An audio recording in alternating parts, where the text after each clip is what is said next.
I didn't drive 4 hours back to my hometown for the open bar or the chicken or fish.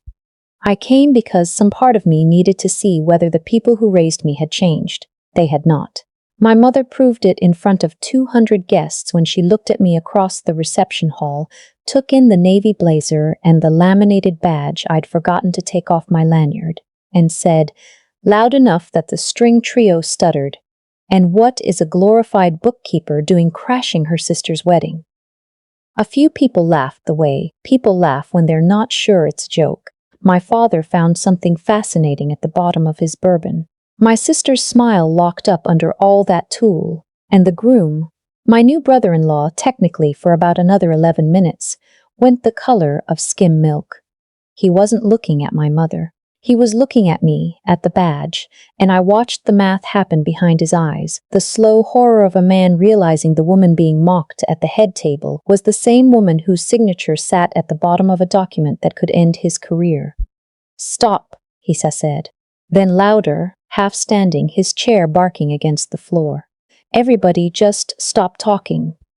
But none of that lands right until you understand what they took from me first, and how long I carried it without saying a word. I was 18 at our kitchen table when my parents taught me the only lesson they ever really committed to. It was a Tuesday in August. The kitchen smelled like the orange dish soap my mother bought in bulk and the burnt edge of a casserole nobody wanted. I had my acceptance letter, my financial aid award, and the gap, the part the Pell Grant and my little scholarship didn't cover, written out on a sheet of notebook paper in my careful handwriting, like neatness might make the numbers smaller. $11,000 a year. I'd already cried about it alone in my car in the school parking lot, so I wouldn't cry in front of them. "I just need help bridging it," I said. "Even a cosign on a loan. I'll pay it back. I've already got a campus job lined up." My mother was slicing a peach over the sink. She didn't turn around. "You'll figure it out. That's what being an adult means." My father was at the end of the table with his laptop open, scrolling something, performing the great American art of looking too busy to be responsible for anything. I said, "Dad." He glanced up for exactly as long as it takes to swallow. "Your mother's right," he said, and went back to the screen. No follow-up. No "let's get the numbers together." Just a clean little sentence that closed a door so quietly, I almost didn't hear the latch. They called it independence. They wrapped it up like a gift. "You're so capable. You don't need hand-holding like some kids." And God help me, 18-year-old me was almost proud of it for about a week. Then my younger sister cried about her car. She was 16. Her hatchback had a check engine light and a dent in the bumper and, in her telling, the social weight of a felony conviction. She didn't ask outright. She never had to. She just talked about how everyone would see her at the lake house party, how she was so embarrassed, how she'd probably just stay home. By Saturday, there was a certified pre-owned Honda in the driveway, with a bow my father had clearly bought separately because he thought it was funny. My mother handed her the keys like a coronation. "You deserve nice things," she told her. I stood in the doorway with my notebook page still in my back pocket, and I watched the hug. I want to be clear that I wasn't jealous of the car. I was $23,000 of clarity past jealous. I was doing the arithmetic that would define the next decade of my life. A down payment on a car was an investment in her, and a co-signature on a loan was a risk on me. They never had to name a favorite. They kept the receipts. I went anyway. That fall, I enrolled at the state school, took the maximum loans they'd let a freshman take in her own name, and worked the closing shift at a grocery store on the edge of campus, the kind of shift where you mop at midnight and the floor wax fumes give you a headache that lasts until your morning class. I ate a lot of peanut butter. I got good at the specific shame of declining when friends went out, of saying, "I'm just tired," so often it stopped being a lie. In the spring, the financial aid office recalculated my package, a clerical thing. They said my reported household contribution had changed. Suddenly, I owed $3,800 by the end of the month, or I'd be dropped from my classes and lose the credits I'd already half paid for. I didn't understand why my household contribution had changed. My household had contributed a peach, some advice, so I drove home. Same kitchen, same soap smell. I laid the new paperwork on the table. My mother didn't let me get through the first sentence. No, she said. If we bail you out now, you'll never learn to stand on your own. You're paying for her whole life, I said. I didn't even raise my voice. I was past that. My father did his peacemaker thing, the one where he pretends there's a reasonable middle. Sweetheart, we can't fund 2 college educations. That's just not realistic for us. I almost laughed. You're not funding one. You've never funded mine.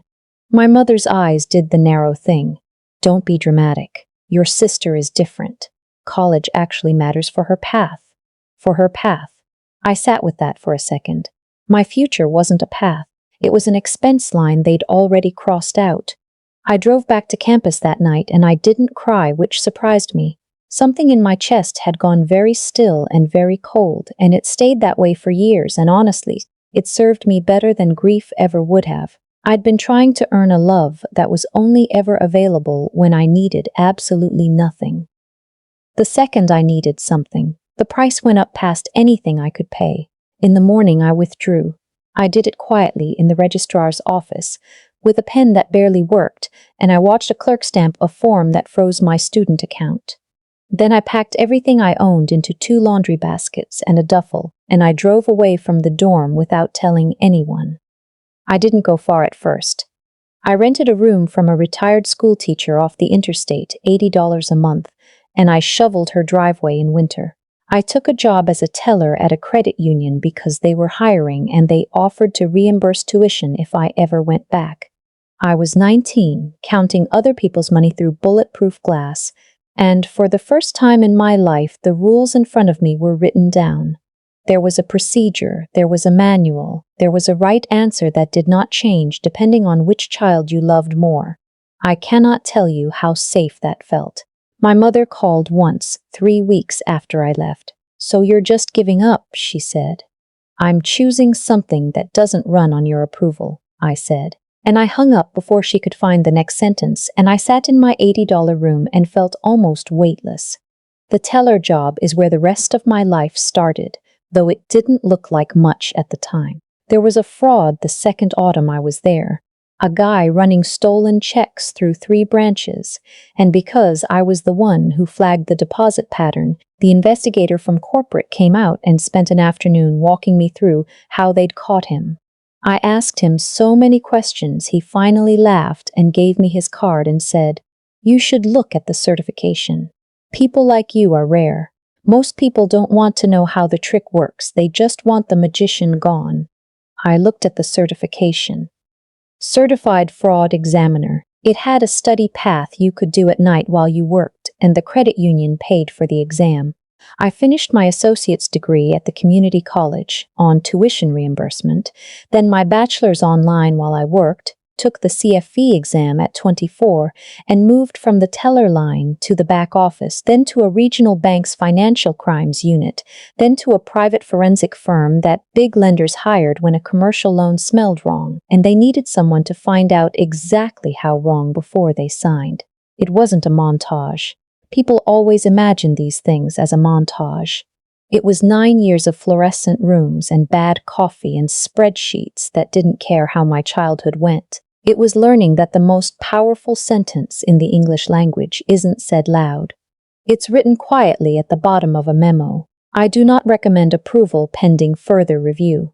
I learned that you can change the entire course of a person's life with a signature and a paper trail and the patience to wait until the documents do the talking for you. I learned to keep my face still, which a coworker once called unsettling, and which I never corrected because in my line of work, unsettling is an asset. My parents resurfaced the way they always did, when something cost money. The first call came about 3 years after I left.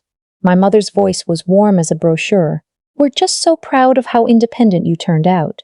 A pause, then, "Your sister's sorority dues went up unexpectedly, and your father and I are stretched a little thin this semester." There it was. Not "how are you?" Not "we're sorry." Just the old pivot toward her, like a compass that only points one direction.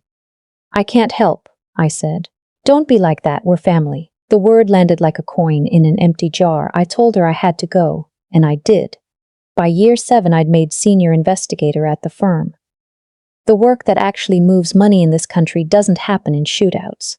It happens at desks in underwriting committees in the half-inch of margin between approved and flagged. I was assigned to the financial crime side of large commercial lending, reviewing loan packages for irregularities before a bank handed over money it might never get back. A single finding from me could fast-track a deal or freeze it for a year. It wasn't power you bragged about at parties. It was power you handled like a loaded thing you'd rather not have to fire. My supervisor was a woman who'd been doing this for 30 years and spoke like every word cost her $1. On my first day on the unit, she told me, "This work is judgment, not feelings. You will find things people prayed you wouldn't. You will know secrets about people you have to sit across from. Can you carry that and stay clean?" "Yes, ma'am," I said. She looked at my file a beat too long. My sister came back into my life the way everyone does now, through a phone I was holding for another reason. A tagged photo, beach at sunset, a ring catching the light, a caption with more exclamation points than words. I almost scrolled past. Then I saw the man's name in the tag, and something in my chest, the old cold thing, went very alert. Because I knew that name. Not socially, professionally. His development company had a file open on my unit's review queue. Not as a fraud case, as a pending examination. He was the principal behind a real estate firm seeking, and during the standard pre-approval scrub, an analyst had flagged a financial irregularity. Nothing screaming, nothing that had crossed a line yet. A set of asset valuations that didn't reconcile cleanly with the supporting document. In my world, doesn't reconcile cleanly is the smell of smoke before you've found the fire. I pulled the file. Same company, same man, same person my sister was about to marry. I sat at my desk for a long time. Life has a sense of humor that feels sometimes like an accusation. The invitation arrived a week later. Cream cardstock, gold foil, my parents' names printed at the bottom like producers of a show I'd been written out of years ago.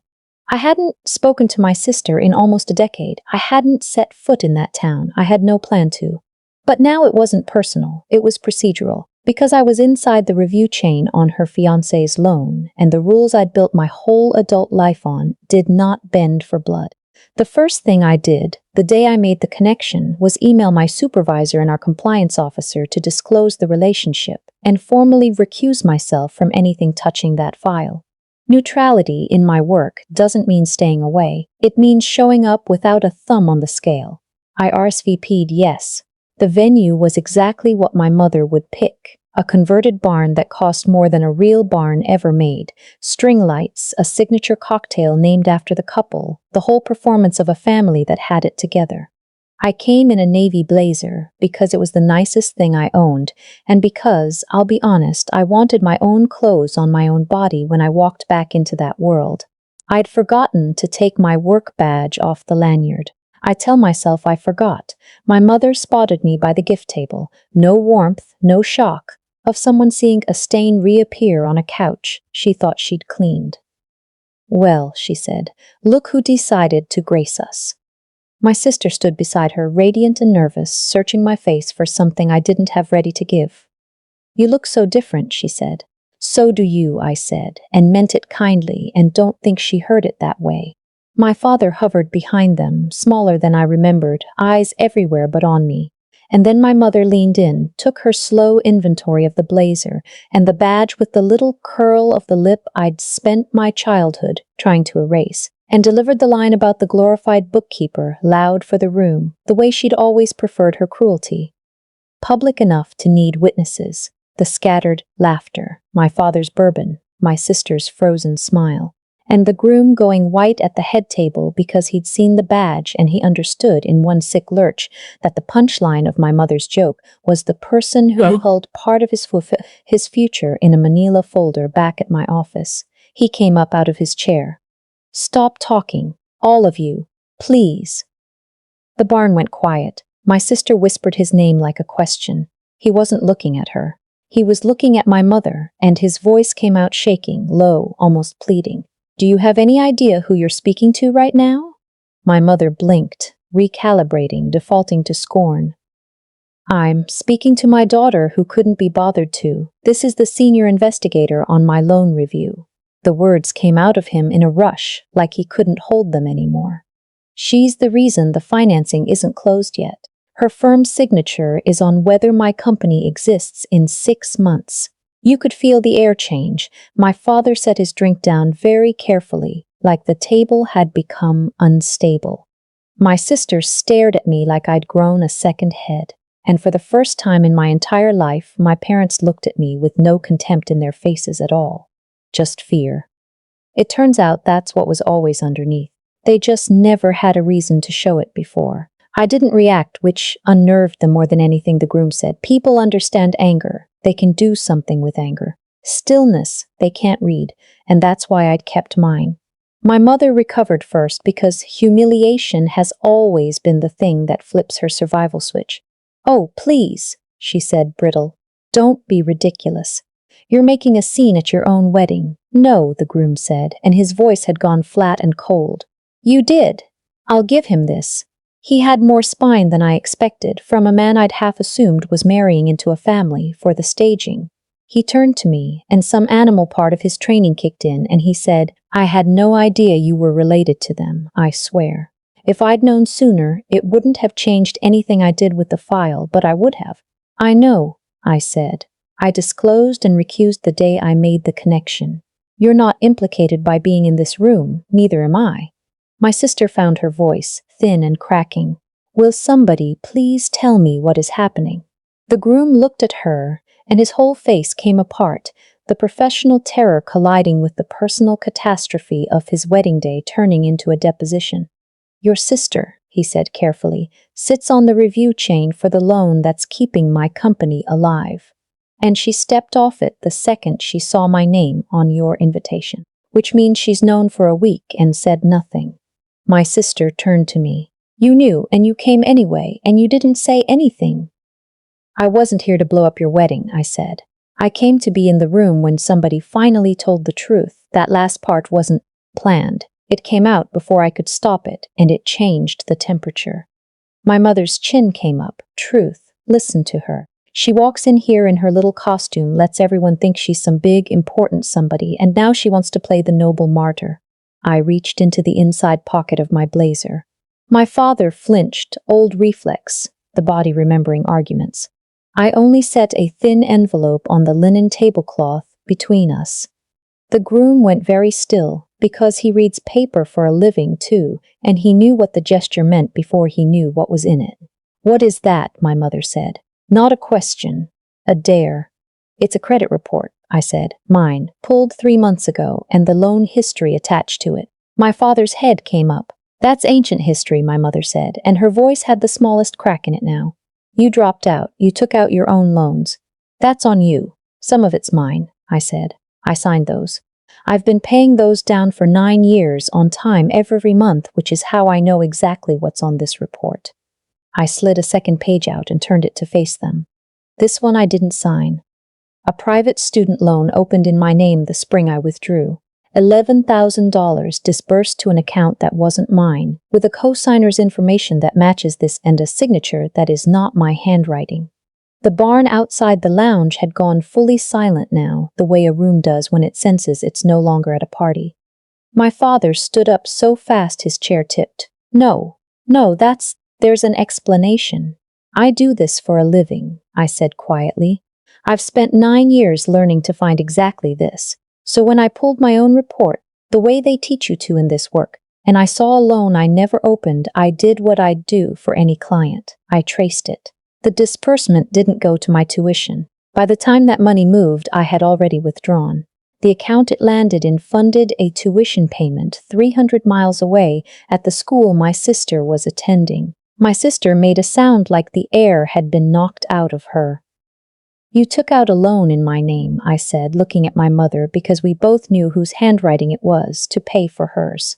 And then you let the aid office believe I was still enrolled and supported, which rerouted my own grant eligibility and quietly improved her financial aid package. That's the clerical change in my household contribution. That was you. For a moment, nobody breathed. The groom said, very softly, Oh my God. My mother's mouth opened and closed.